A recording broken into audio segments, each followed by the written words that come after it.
j'ai vu Thelma et Louise, c'est un chef-d'œuvre. Je me suis pris une déferlante de claques directement dans l'arcade. Voilà. En fait, c'est ultra triste. T'as l'impression qu'en fait, elles commencent leur vie. Vous voyez, commencent leur vie. Elles se détachent un petit peu. Elles vont s'amuser et tout, mais le moment où tu vois, elles s'amusent, on va dire, elles sortent un peu de leur vie maritale pas ouf, toxique avec un gars toxique. Vous voyez un peu, ah, vas-y, le gars qui, vas-y, fais-moi à manger, quand je rentre, je veux que mon plat soit prêt, masse-moi les pieds, bon bref. Et là, un peu, elles sortent, et le moment où elles rigolent un petit peu, tac, un enculé, un fils de fumier, leur tombe sur une d'elles, pendant qu'elle est alcoolisée. C'est pas un drame, mais en fait, à chaque fois, quand tu regardes le film, à chaque fois qu'il y a une brindille d'espoir pour elle, profiter un petit peu. Vous voyez le moment où, je vais l'appeler Brad Pitt, fait son apparition.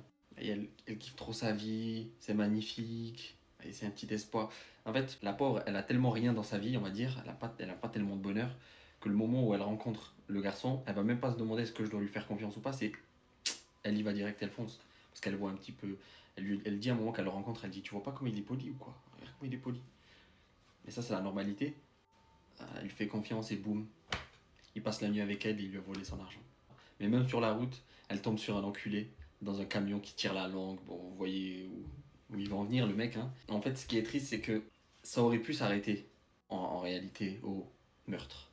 Meurtre totalement légitime. Moi, je serais allé plus loin que ça, mais ça c'est une autre histoire. Ça aurait pu s'arrêter à là, hop, on va voir les flics.